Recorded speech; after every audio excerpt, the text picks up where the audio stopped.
Bonsoir à tous, bienvenue sur SportMed TV avec votre live du lundi, l'émission consacrée à l'Olympique de Marseille comme un seul homme.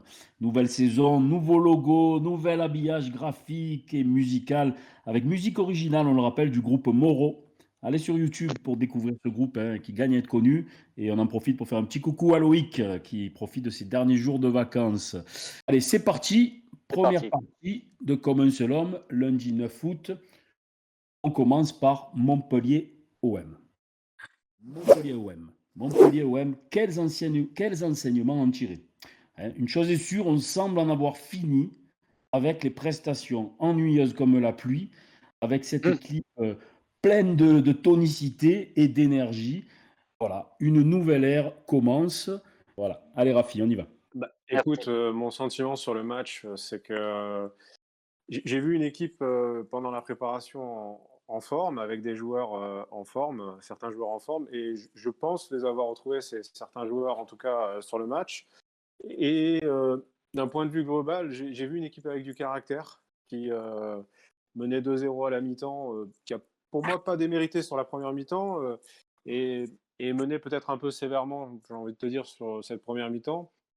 A pas démérité, a fait le jeu tout le match. On a vu une équipe, comme on l'entendait, très, très offensive.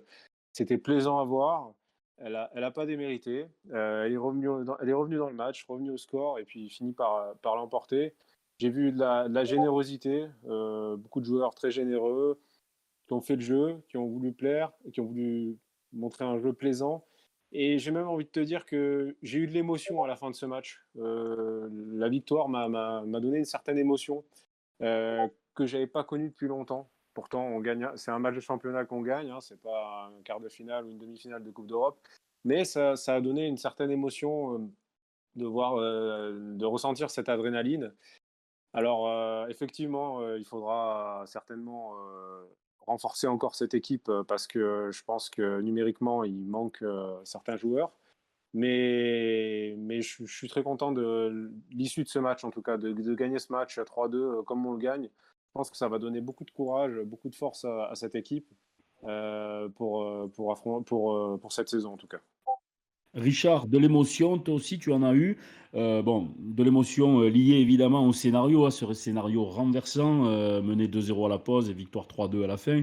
Mais également, si on pouvait parler réellement du contenu. Qu'est-ce que tu en as pensé, Richard, du contenu? Hein. Ben Que- justement, j'allais t'en parler immédiatement parce que j'ouvre le streaming et ça se passe bien, j'ai pas de bug pour voir le match. Et d'un coup, on se prend un but. Donc sur le moment, j'étais super énervé. Donc j'ai pas eu le discernement qu'il fallait avoir sur le moment. D'un coup, arrive le deuxième but. J'ai dit allez, ça y est, ça va commencer avec des défenses trouées. Et aujourd'hui, avec le recul, comme l'a dit Rafi tout à l'heure, et l'ensemble de certains journalistes aussi, on s'aperçoit que finalement, on avait fait 30 premières minutes qui n'étaient pas loin d'être mauvaises. Et finalement, ces deux buts sont un peu deux buts à la con qu'on prend bêtement, avec un deuxième but qui vient d'un autre monde. Je ne sais même pas s'il a fait exprès. Et en tout cas, il est beau le but. Mais finalement, quand ils arrivent en deuxième mi-temps, ah non, enfin, en fait, au moment où on est à 2-0, je me rappelle du 5-4 contre Montpellier une année quand on était dirigé par Courbis. Et je me dis, tiens, pourquoi pas? Et la deuxième mi-temps montre exactement une remontada et on se régale. Mais pas n'importe comment parce que justement dans le contenu, ben, ils ont insisté sur ce qu'ils ont fait les 30 premières minutes, mais avec plus d'efficacité et surtout ce replacement. Parce que bon, je ne comprenais pas cette histoire, tu en parlais un petit peu tout à l'heure, cette histoire de 9 et demi, pas 9 et demi, il n'y a pas de véritable attaquant et on ne peut pas mettre donc Payet derrière, donc il se retrouve devant, donc le jeu, il ne peut pas le faire alors que Mhm. c'est lui qui distribue le jeu. Donc, le replacement avec le véritable attaquant devant lui et lui derrière, ben, c'est ce qui a tout changé. On l'a vu, hein, c'était flagrant. Après, je ne sais pas si on est, aide-moi Gilles, je ne sais pas si on est repassé en 4-2-3-1 ou si on est resté dans le 3-5-2, mais en tout cas, ce replacement, et j'y pensais dans le match, j'ai dit, mais qu'est-ce qu'il fait, Sampaoli? Pourquoi il ne me met pas Payet en 10 et il le met devant comme ça? Il faudrait mettre un attaquant. Et je ne me suis pas trompé. On a on a retrouvé le chemin du but à ce moment-là. Ouais, Donc, c'est vrai que c'est le bascule. C'est à ce moment-là qu'on a retrouvé le chemin du but, que le match a basculé. C'est pas pour autant que le jeu proposé était de mauvaise facture, ouais, mais ça manquait. On avait l'impression que ça manquait de présence dans la surface de réparation. On ben a vu oui, à un moment donné hein, ce manque. Mm. Ben, c'est pas son poste, hein, Payet. Vous l'avez vu sur un centre, il est trop court de la bien tête. sûr. On voit très bien que Mais c'est pas. à un moment donné, tu le retrouves à droite là-bas, sur l'aile droite, tu sais pas ce qu'il fout en première mi-temps, alors que toute la deuxième mi-temps, il est au milieu, il est bien cadré dans son rôle de 10. Et là, il te fait un festival, il t'a fait. Leonardo, qu'est-ce que tu as pensé de ce système de jeu sans véritable attaquant en première période et au cours d'une partie de la deuxième période? Est-ce que ce système de jeu finalement n'est pas un peu défaillant et est-ce que pour toi, selon toi, Sampaoli ne devrait pas revenir à des fondamentaux, à savoir un attaquant de pointe dès le début de la rencontre? Leonardo. É, na verdade, eu não sei se o São Paulo ele vê, tendo as experiências que a gente viu aqui no Brasil, eu acho que ele prefere jogar com o melhor que ele tem. Ele prefere, ele esquematiza o time de uma maneira onde ele prefere colocar o melhor jogador, mesmo que ele não seja da posição, e adaptar esse jogador dentro do esquema dele. Então ele preferiu colocar os dois pontas, o Conrad de um lado, o Under de outro, e centralizar o Payet mesmo que mais atrás, como um falso 9, ao invés de colocar o Benedetto, por exemplo, e aí ter que tirar um jogador de meio campo para ceder o espaço para o Payet, enfim. Ele quer sempre usar os jogadores que ele acha melhor. Então, assim, ele poderia ter usado o Benedetto na ponta tranquilamente, com o Conrad e o Under servindo ele, enfim, com o Camará e o Gueye fazendo a guarnição atrás da marcação, e com o Gerson na esquerda, o Guendouzi na direita, tentando armar algum tipo de jogo, algo que no primeiro tempo foi um pouco mais complicado, mas depois da saída do Gerson melhorou, enfim. Ele sempre prefere usar o que ele tem de melhor em material humano do que privilegiar um esquema específico. Então, por exemplo, como a gente não tem lateral direito, ele vai sempre usar um esquema com 3 zagueiros, porque ele não vai não vai inventar de colocar um zagueiro para a lateral direita só para manter um esquema. Ele vai inventar um esquema onde ele possa usar os melhores jogadores.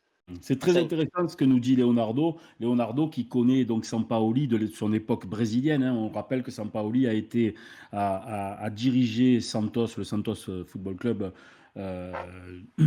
de l'État de São Paulo et également l'Atlético Mineiro.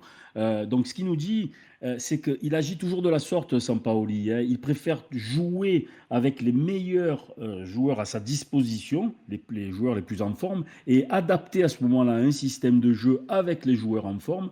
La preuve, hein, c'est qu'il a préféré donc mettre ses 2 ailiers et mettre Payet en faux numéro 9 plutôt que Benedetto. Tout ça parce qu'il estime que Benedetto n'a pas la forme la forme adéquate actuellement pour tenir ce poste d'avant-centre.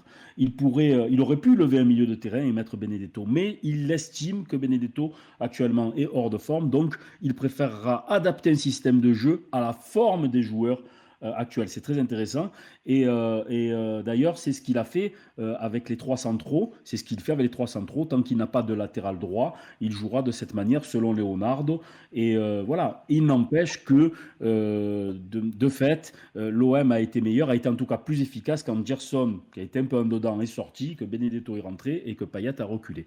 Voilà. Rafi, est-ce que pour toi, l'entraîneur argentin, Jorge Sampaoli, doit, à partir du match contre Bordeaux, modifier son système? Hein, de fait, après ce renversement de situation et l'entrée en jeu de Benedetto, alors on ne peut pas dire que Benedetto ait été l'élément déclencheur, mais c'est le système de jeu qui a peut-être, en tout cas, facilité ce renversement de vapeur. Est-ce que pour toi, Sampaoli doit changer son système contre Bordeaux ou pas? Écoute, pas forcément. Moi, je rejoins un peu l'avis de notre ami au Brésil. S'il a composé, à mon avis, s'il a composé comme ceci pour le match de Montpellier, c'est qu'il n'avait pas le choix. Il a un attaquant, Benedetto, qui est pas en forme ou en manque de confiance depuis un certain temps. Milik qui est pas disponible. Donc, ses solutions, c'est de mettre Payet en faux numéro 9. Alors, c'est pas une solution sur le long terme, on est tous d'accord. Mais je pense que sur le court terme, c'est un peu une sorte de bricolage pour lui. Et si dimanche, Benedetto est dans la même situation physique ou mentale, je pense pas qu'il va le mettre titulaire et changer son système. Donc, si les joueurs sont dans les mêmes dispositions, je pense qu'il va reconduire plus ou moins la même équipe. Et je lui donnerai raison parce que si tu commences avec, tu te dis bon ben, il faut absolument un neuf. Alors je vais mettre Benedetto qui est pas dans les meilleures conditions. Bon ben, on arrive à la 60e, 70e, on est mené et puis on est mené. Quelle solution il a? Tandis que faire rentrer peut-être le petit Dieng. Sauf que là, il avait la solution de faire rentrer un Benedetto pour les 30 dernières minutes, pour faire reculer Payet. Benedetto a peut-être plus 30 minutes mentalement et physiquement dans les jambes que de débuter titulaire en ce moment. Donc, je te dirais pas forcément. Pas forcément. Richard, qu'est-ce que tu en penses, toi? New sub, Lucho El Comandante. Merci, Lucho El Comandante. Le nouveau sub de la grande famille Sportmed TV qui s'agrandit donc. Et je passe tout de suite la balle à profondeur à Richard. Richard, faux neuf. On continue, stop ou encore? Ah non, non, non, non, non, non, non. Moi, je ne suis pas du tout pour cette solution. Toute équipe de football a besoin d'un attaquant et d'un véritable attaquant de pointe. Même Alors, s'il est pas en forme, même si Benedetto est hors de forme, t'as le petit Dieng, t'as le petit Dieng. Ouais, mais il est un peu tendre. Oui, il est tendre, d'accord, mais il faut lui mettre quelqu'un à côté. On est en 3-5-2, on est d'accord. Tu as 5 personnes au milieu. Donc tu peux intégrer dans ce milieu Payet.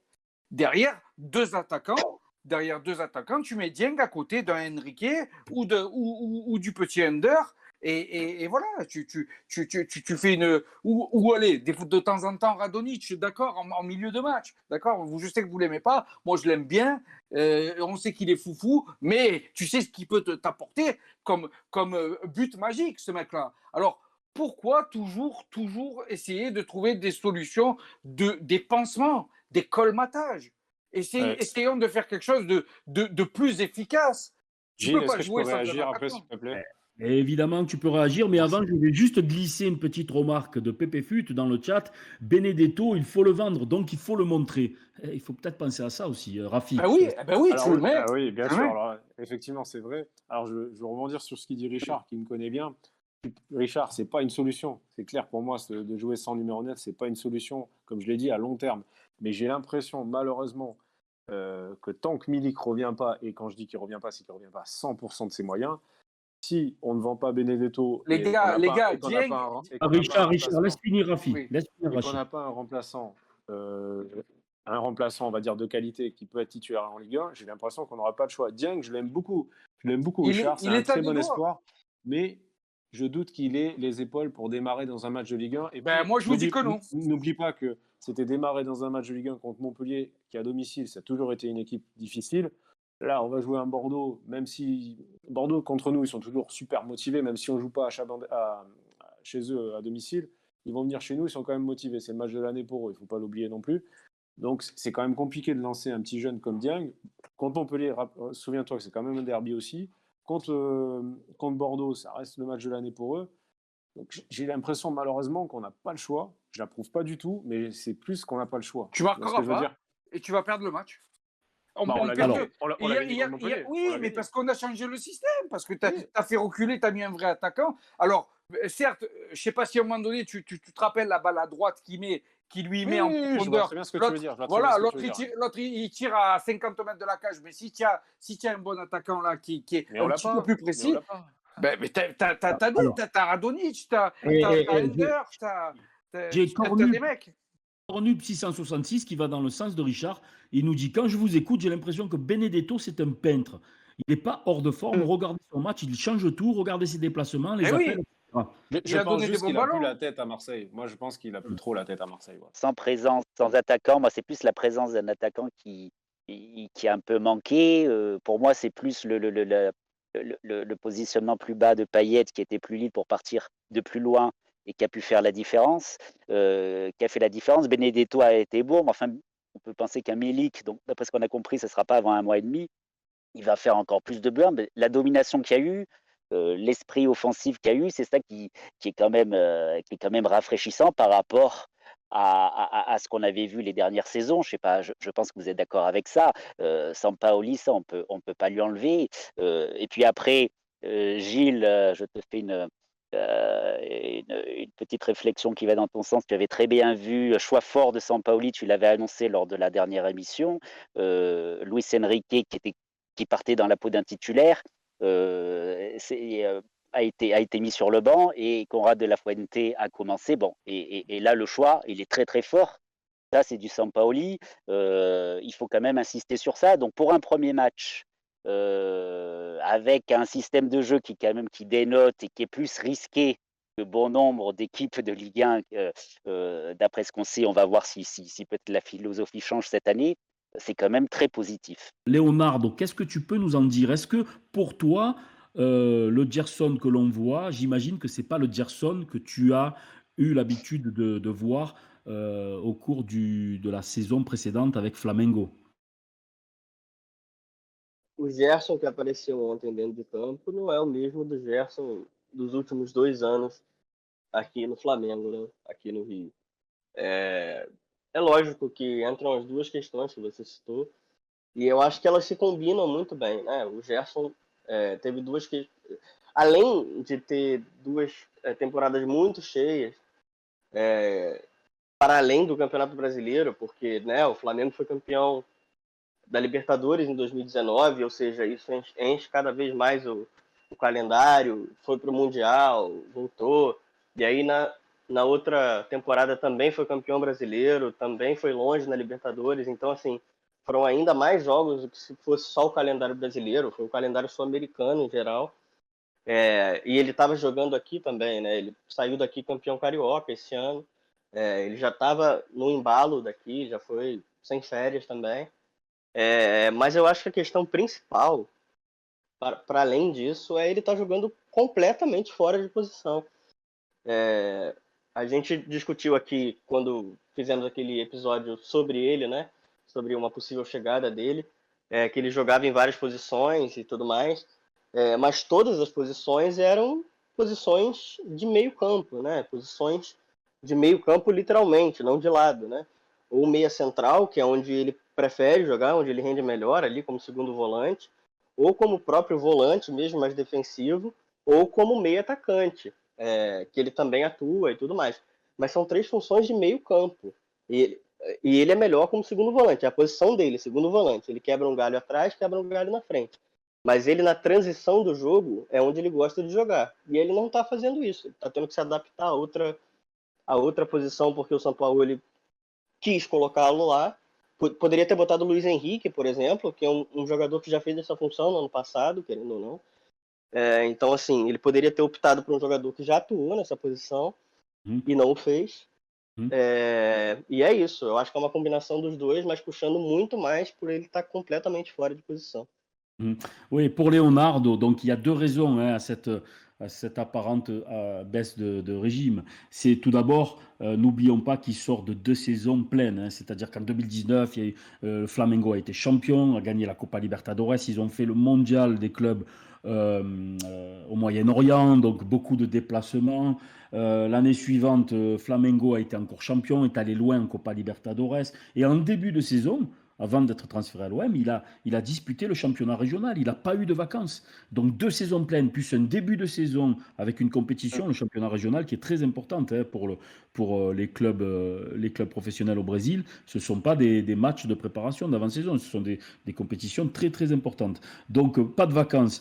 Et évidemment, la deuxième raison, c'est qu'il joue complètement, il ne joue pas son poste. Les positions qu'il a occupées jusqu'à maintenant sont en dehors des postes qu'il occupe habituellement. C'est vrai qu'on a son surnom, c'est le Joker, hein, qu'on a l'habitude de dire qu'il est assez polyvalent. Mais en général, sa polyvalence, il est mieux de l'utiliser dans un rôle de milieu axial, que ce soit en numéro 6, en numéro 10, voire peut-être en en deuxième attaquant, hein, en faux numéro 9. Mais la dernière chose qu'il faut faire pour Gerson, c'est le mettre sur un côté. Bon, il faut qu'il s'adapte peut-être provisoirement, mais il faut qu'il s'adapte au système Sampaoli. Donc, il réclame un peu de patience. Mais toujours est-il qu'il ne faut pas oublier ces deux facteurs très importants, hein. L'enchaînement des matchs et l'absence de vacances, et également le fait qu'il ne joue pas à son poste. Voilà, ça c'est ce qu'on pressentait, Richard. Toi aussi, hein, tu l'as senti quand même un peu en dedans, Gerson. C'est pas le Gerson qu'on nous avait vendu et qu'on attendait jusqu'à maintenant. Bien sûr, on voit très bien qu'il est mal à l'aise et qu'il est en dedans, tout simplement. Ses gestes sont beaucoup plus lents. Il a du mal à trouver les automatismes. Et effectivement, quand je regardais des actions qu'il faisait avec Flamengo, c'était beaucoup plus fluide et beaucoup plus rapide. Et des dribbles vraiment incroyables parfois. Bon, Mhm. je pense qu'il faut lui laisser opérer certains réglages avec Sampaoli et après, on va avoir le vrai Gerson, je pense. Ouais. Comme le dit Alex Kidd Mm. dans le chat, hein, Alex Kidd 91 000, j'espère qu'on ne va pas le tuer physiquement. Et peut-être derrière cette remarque, et si on le laissait un peu souffler finalement, et si on le laissait un peu s'adapter, reprendre un peu voilà, son souffle avant de le lancer véritablement dans le bain, parce qu'il ne faudrait pas le cramer, effectivement. Qu'est-ce que tu en penses, Rafi? Oui, totalement, totalement. Il faudrait peut-être effectivement le ménager, même le faire l'intégrer petit à petit, parce que il y a ça fait du changement pour lui. Donc il est déjà venu en Europe une première fois, mais c'est quand même du changement également de culture, de championnat, des nouveaux coéquipiers. Alors s'il arrive déjà qu'il est physiquement, qu'il est émoussé, qu'en ce moment il joue à un poste qui n'est pas le sien, donc c'est quand même beaucoup de facteurs qui sont compliqués pour lui. C'est certainement un joueur qui a un gros potentiel. Il était quand même reconnu pour être un des meilleurs milieux de terrain au Brésil. Donc oui, moi, effectivement, ça peut être une idée de l'intégrer progressivement quand on aura fini le mercato, quand l'équipe sera vraiment complète. Je pense que c'est quelque chose à faire parce que si on arrive et qu'on le crame physiquement, comme vous dites, ça peut être compliqué. Je veux juste faire un petit rappel de situation. N'oubliez pas, il y a quelques années, on avait recruté alors c'est un autre registre, mais c'est un exemple, un point de comparaison. On avait recruté également un numéro 8 qui nous avait coûté très cher, qui était Lucho et qui avait bien mis 6 mois Ah oui. à s'adapter à l'OM. Et après, faire une deuxième partie de saison de très haut niveau, on est allé chercher le titre. Donc voilà, il faut être patient avec Gerson. C'est, je pense, un très bon joueur. Bien sûr, bien sûr. Comme le dit encore une fois Alex Kidd, il faut un vrai neuf pour qu'il revienne au cœur du jeu. Momo El Tigre qui me dit, mais pas sur un côté, Gilles, il doit jouer plus bas. Oui, mais attendez, moi j'ai traduit ce qu'a dit Leonardo, hein. C'est pas moi qui ai dit, c'est Leonardo qui nous dit que lui, selon lui, les postes de prédilection de Gerson sont surtout dans le milieu axial, que ce soit en box-to-box, en numéro 6 ou carrément un organisateur de jeu. C'est comme ça qu'il rayonne en général, qu'il a rayonné lors des 2 dernières saisons avec le Flamengo. Dixit, Leonardo, ne me tirez pas dessus, Momo, putain, la famille qui tire Exatamente. dessus, c'est pas beau ça. Et oui, plus bas, aux côtés de Guendouzi, comme le dit Coppers Galfano. Oui, voilà. Alors, toujours est-il que quand Milik va revenir, ça va changer beaucoup de choses. Et on attend évidemment avec impatience le retour du buteur polonais. En attendant, comme l'a dit Leonardo, ben, apparemment, Sampaoli composera avec ce qu'il estime être les joueurs en forme et non pas par rapport à un système de jeu. Voilà. Bruno, oui, c'est vrai, Bruno, Oui, tu rappelles, on en parlait aussi. Tu rappelais aussi Luis Gustavo, hein, qui a mis quelques semaines, quelques longues euh, semaines avant quel- de s'adapter. mais quelques mois même, hein, Luis Gustavo, rappelez-vous au début, il était pas mal critiqué, il avait mis du temps. Après, pour de tels joueurs, c'est toujours un peu compliqué. Mais c'est vrai que physiquement, on le voit hier d'ailleurs sur une action où il est dans la surface, il essaye de contrer au dernier moment, et puis on a l'impression que physiquement, il cherche un peu donc c'est vrai qu'on dirait que peut-être sur le plan physique, il lui faudra encore peut-être s'adapter au championnat européen à nouveau. On sait qu'il avait eu du mal lors de sa première expérience. Il y a ça. Après, tous les grands joueurs qui doivent apporter leurs pattes techniques, qui sont aussi importants dans un système, ça prend du temps. Hein. Le grand Michel Platini à la Juventus, il avait fallu aussi une Rappelez-vous, demi-saison. Donc même les plus grands, Chris Waddle ou aussi. Chris Waddle aussi, Cristobal, d'après ce qu'on a compris après coup, c'était plus parce qu'il avait pas eu sa prime, qui était Ouais, c'est prévue clair. au transfert, hein. Je crois que Gilles, on est dans la confidence. Voilà, il y avait ça aussi. Mais les très grands joueurs aussi importants techniquement dans un tel système de jeu comme on peut le comprendre, Gerson pour Sampaoli, il faut qu'il trouve sa place. Et moi, je sais pas ce que vous en pensez. Bon, que ce soit Guendouzi en première, en deuxième, ça allait mieux. On sent qu'au milieu, ils sont en train de chercher leur place, mais ce système de jeu mérite du temps. Et bon, pour une première, c'est déjà pas mal sur le côté positif par rapport au côté négatif. Un petit mot par rapport à Payet. Gilles, est-ce qu'on a enfin retrouvé notre leader technique et est-ce que tu penses qu'il va... alors déjà, premièrement, est-ce que pour toi, ça a été l'homme du match? Je suis pas sûr que tu sois d'accord avec ça, mais je vais te laisser un peu développer. Et si il maintient ce niveau de prestation, est-ce qu'il pourrait être finalement la star qu'on attend depuis des années et qu'on ne voyait que par intermittence, Gilles Castagno? Moi, j'ai du mal avec Payet. Il est tellement inconstant dans une saison et même au sein d'un match que si on avait dû noter son match à la mi-temps hier, on lui aurait mis une très mauvaise note. Si on avait dû noter sa deuxième mi-temps, on lui aurait mis une excellente note. Alors, c'est quoi? C'est la moyenne? Je sais pas que répondre.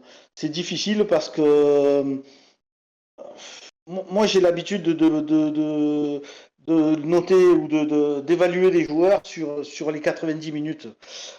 Et Payet, pour moi, je l'appelle un joueur de résumé de match. Parce qu'il fait 2-3 coups d'éclat dans un match et il obtient une très bonne note. Et ces 2-3 coups d'éclat permettent de gagner le match. Donc c'est difficile de le juger. Je ne sais pas que te dire. En tout cas, ce qui est sûr, c'est qu'il est en grande forme. Ce qui est sûr, c'est que son poste, c'est derrière l'attaquant. Et après, il est tellement adroit. Je veux dire, Under, par exemple, a tiré plusieurs fois au milieu de la cage. Lui, quand il tire, c'est ras des poteaux. Voilà. Par contre, les coups de pied arrêtés, il faut qu'il arrête, quoi. Il ne faut plus qu'il les tire. Voilà un Ouais, peu carrément. de ce que je peux Malgré, penser sur malgré Payet. son Eh coup oui, il les franc. rate tous. Il les rate tous. Son coup franc, on ne peut pas dire qu'il est bien tiré. Il faut pas exagérer quand même, hein. Vous Il a avez tiré dit un que ça premier. serait- je vous avais dit que ça serait le Pardon. poil à gratter ce soir, hein. Non, non, non, moi j'essaye d'être objectif, hein. C'est sûr. Mais voilà, si on le juge en tant que meneur de jeu, le dernier quart d'heure, il a été excellent. Il n'y a rien à dire. Mais voilà. Tu Moi, retiens. je juge un match sur 90 minutes et sur les 90 minutes, voilà, tout le monde va retenir les deux, trois coups d'éclat qu'il a fait. Mais c'est pas ça un match. Pour moi, un match, c'est dans la globalité, quoi. Je Voilà. retiens cette C'est pour ça que formule. je lui mettrai une note Ah, moyenne. Voilà.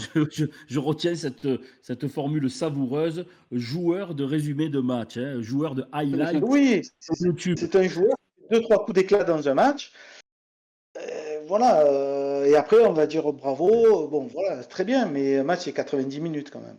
Emir37 qui nous dit nouveau coach et hop, il cartonne et au moindre souci, il fout la merde. Ça, c'est mon opinion, ça vaut ce que ça vaut. Concernant Payet, ouais, bon, ça, on verra. Peut-être que cette Ouais, fois. voilà. Ça, on peut pas le dire maintenant. Le chat, Vincent Toana, hélas, Gilles Mandanda a perdu son principal point fort, son explosivité. C'est l'âge. Pépé Fut qui était avec nous samedi, oui, il décline et il le sait. Pour moi, Crimo 13, pour moi, oui, Gilles, il fait peur au pied. Elle fait non, mais non. Se met juste la pression sur son jeu au pied, c'est tout. Après, il fera le boulot. Juju 9460. Il fera le boulot. Rafi, qu'est-ce que tu en penses? La saison de trop ou simple faux départ et les choses vont rentrer dans l'ordre? Comment tu le sens, ce phénomène?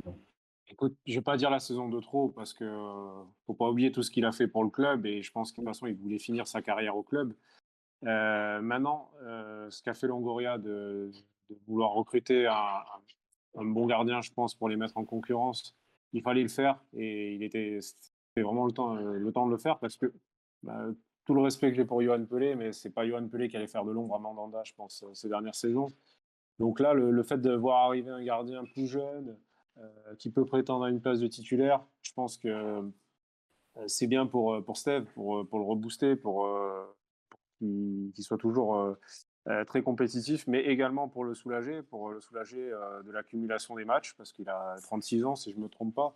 Donc, jouer tous les matchs, championnat, Coupe d'Europe, Coupe nationale, ça fait beaucoup à son âge. Donc, écoute, je pense que la concurrence et le turnover peut-être entre ces deux gardiens sera une bonne chose. À voir si Paul Lopez sera au niveau aussi, quoi.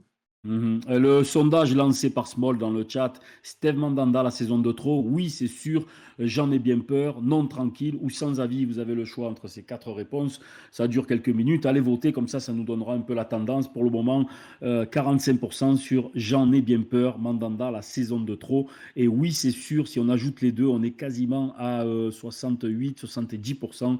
Donc, le chat qui ne fait plus trop confiance à Steve Mandanda, mais on l'a vu par le passé, il a su parfois rebondir quand on Ouais. l'a pensé également en mauvaise situation. Il a su se relever. Donc on verra bien. Allez voter. Oui, oui. On referme la parenthèse Mandanda. On va passer un peu à la défense, la parole à la défense. Et moi, je suis obligé de vous dire, et Bruno, je vais te laisser un peu la parole là-dessus, de revenir sur cette note de l'équipe. Luan Pérez, 4. C'est-à-dire l'une des plus mauvaises notes. Je crois qu'il n'y a eu que Gerson qui a fait pire et Mandanda. 3. Ouais, Gerson et Mandanda. 4 pour Luan Pérez. Est-ce qu'on a vu le même match, Bruno? Alors Gilles, toujours pareil, et tu le sais très bien, quand on est au stade, est-ce qu'ils ont vu, il y a toujours le doute, hein, est-ce qu'ils ont vu d'autres choses que nous on n'a pas vu? C'est vrai que ça peut porter sur sa seconde mi-temps que j'ai trouvé excellente. La première mi-temps, il y a eu, c'est sûr, des erreurs qui ont été, notamment le but contre. C'est assez dur. Voilà. La deuxième mi-temps, moi, je l'ai trouvé excellent. Voilà.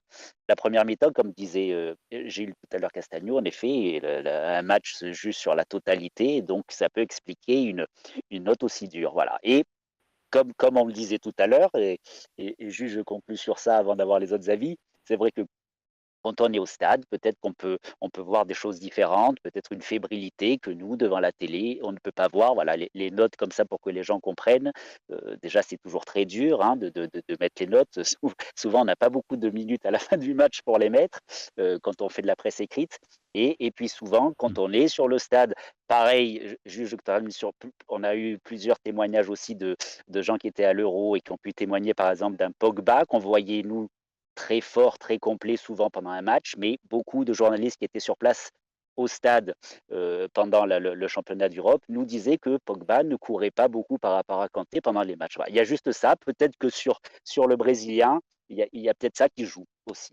Ouais, dans le chat, ça réagit, hein. Évidemment, on n'est pas d'accord. Luan Pérez, super joueur, très fort dans la relance. L'équipe ne s'est pas embêtée. Ils ont mis 4 à cause du contre son camp. Irlandais qui nous dit, alors ça c'est Vincent Toana, l'Irlandais qui nous dit demi-temps, deux visages. Moi, je voudrais avoir l'avis de Leonardo et après l'avis tranché de Gilles Castagno qui encore une fois, va un peu à contre-courant. Mais d'abord, Leonardo, qu'est-ce que tu as pensé pour la première dans un match officiel de la prestation de ton compatriote Luan Pérez, Leonardo? Eu concordo bastante com o que o Bruno disse. Acho que não tem muito mais a acrescentar, na verdade. Ele cometeu alguns erros importantes no primeiro tempo, na minha visão. Ele me parecia bastante nervoso, talvez pela estreia. Enfim, ele parecia bastante desconcentrado até, talvez. Enfim, foi dado aquele gol para ele, né? O gol contra, o primeiro gol foi dado para ele, talvez tenha pesado um pouco, não sei, né? Pode ter acontecido, mas no segundo tempo ele mostrou porque que o Sampaoli veio buscar ele no Santos, né? Ele foi, para mim, um pilar na defesa no segundo tempo, fez um jogo excepcional e mostrou que vem para esse time para, se não for titular, para buscar com certeza uma vaga no time titular, mesmo com uma defesa A4 ou A3, ele vai buscar esse lugar de titular com certeza, fez um segundo tempo espetacular. Donc Léo qui nous dit, moi je suis assez d'accord avec ce que dit Bruno, hein. Il a commis quelques erreurs en première mi-temps, il paraissait un peu nerveux, déconcentré, ce but contre son camp l'a un peu aussi sans doute perturbé, mais en deuxième mi-temps, on a vu le joueur que que l'on connaît à Santos et on a compris pourquoi Sampaoli était venu chercher ce joueur à Santos. C'est un joueur exceptionnel. Alors, peut-être qu'il ne sera pas titulaire, mais en tout cas, c'est un prétendant au 11 de départ sans aucun problème. Et je vais rebondir, Leonardo. Est-ce que tu penses que réellement, c'est un joueur qui a le potentiel pour faire son apparition dans les prochains mois, faire son apparition en équipe nationale au cœur de la sélection, sachant que la Coupe du Monde arrive dans une quinzaine de mois. Est-ce que tu penses qu'il a le potentiel pour intégrer le groupe de la seleção, Leonardo? Essa é uma pergunta complicada, né? A seleção hoje conta com dois nomes carimbados, né? O Thiago Silva e o Marquinhos. Mas talvez uma vaga no elenco, enfim, disputando com Militão, enfim, em alguns outros nomes que tem por aí no mercado europeu. Eu acho que sim, ele ainda tem 27 anos, ainda é um jogador que tem muito futebol para mostrar, agora está na Europa, num futebol importante. Então acho que sim, ele tem potencial sim para chegar na seleção, principalmente se continuar jogando como jogou ontem. Oui, c'est une question un peu compliquée parce qu'il y a quand même du monde dans ce secteur de jeu, notamment Marquinhos, Militant, mais pourquoi pas se mêler à la lutte pour faire partie du groupe au moins et essayer de se glisser dans notre trou de souris et faire partie du groupe. Bon, il a 27 ans, et il est quand même pas tout jeune, mais là, cette année, il fait partie d'un championnat important en Europe. Il a le potentiel et s'il se montre sous son meilleur jour, pourquoi pas, oui, il pourrait en tout cas frapper à la porte de l'équipe nationale. Gilles, toi, il t'a pas emballé, hein, Luan Pérez? Si, non, Pérez, je l'ai trouvé pas mal. Hein. Non, je suis un peu du même avis que toi. Je pense que les notes ont été dures. Et ça rejoint un peu ce que je disais tout à l'heure sur Payet. On note les joueurs sur des faits de match. Et lui, on lui reproche deux choses. Un, le but contre son camp. Et moi, franchement, ça, on peut rien lui reprocher là-dessus. Et deuxième chose, le fait quand il est passé, qu'on lui tire le short et qu'il s'arrête. Bon, je pense que s'il y a but derrière, c'est revisionné et que le but n'est pas validé. Mais bon, c'est vrai qu'il aurait jamais dû faire ça. Moi, je pense que c'est un très bon joueur. Simplement, moi, je préfère les défenseurs un peu dans le style d'Alvaro qui vont au contact des joueurs. Alors que les défenseurs actuels, on l'a vu aussi avec Saliba en deuxième mi-temps face à Hawaii, ils vont pas au duel. Les joueurs arrivent à tirer, ils se mettent à 1 mètre, 1m50 du joueur. Ça, j'aime moins. Voilà, c'est tout ce que je reproche, mais c'est pas forcément par rapport à Luan Pérez. Moi, je trouve qu'il relance très bien, qu'il reste debout. Et pour moi, c'est pas l'attitude que j'attends d'un défenseur, quoi. Voilà. Et les gars, il faut laisser un peu de temps aux joueurs. Ils arrivent. Ils viennent d'arriver. Laissez-les un petit peu s'acclimater. Ce gars-là, il fait 2 tacles de folie. C'est le premier que je vois faire des tacles à la Dimeco, mais en revenant sur un joueur qui a essayé de s'échapper devant. Hein, vous voyez, avec ses grands compas, il nous a sauvé 2 fois d'actions qui auraient pu être des buts. Et moi, ça me donne un bon sentiment sur lui. Alors, laissez-lui un peu de temps. Alors, peut-être des fois, il est un peu mou, il est mal placé, mais là encore, c'est une question de réglage. Ce garçon, je pense qu'il va avoir sa place de titulaire sans problème. J'ai plus des inquiétudes sur Balerdi que sur lui. Maxime dans le chat qui nous dit, Maxime 138 187 qui nous dit sur le 3e but c'était flagrant, le stade s'est soulevé. Richard, toi aussi tu as eu cette impression de jouer à domicile? Ah ben, c'est une certitude absolue, bien sûr, c'est quelque chose d'extraordinaire, mais ça date pas d'aujourd'hui. Moi j'ai vécu plus de 46 ans à Marseille, nombre de matchs à l'extérieur. On rendait fou beaucoup de gens en donnant l'impression qu'on était chez nous. Pourquoi ? Parce que c'est cette verve des supporters marseillais qui est toujours aussi prégnante. Et le plus extraordinaire dans tout ça, c'est que de génération en génération, ça ne s'arrête pas. Parce que c'était comme ça il y a des années, il y a plusieurs décennies, c'était comme ça et c'est encore comme ça aujourd'hui. Richard, imagine qu'on n'a rien gagné depuis 2010. Imagine-toi si l'OM avait le palmarès de ces dernières années du PSG. Alors là, ça serait un carton. Et Steph, attends, excuse-moi, Steph 7613, notre Steph national, qui nous dit ce week-end, ça va être le feu au Vélodrome. On attend d'ores et déjà 50 000 personnes. Les gens se sont rués dès la fin de la rencontre, se sont rués sur le site internet officiel de l'OM pour aller prendre les places. Il y avait déjà 30 et quelques mille places vendues. On va on va véritablement lancer la saison au Vélodrome après ce match contre Villarreal le samedi dernier. Ça va être le véritable lancement de la saison au Vélodrome. On attend un véritable feu d'artifice. Ça va être extraordinaire.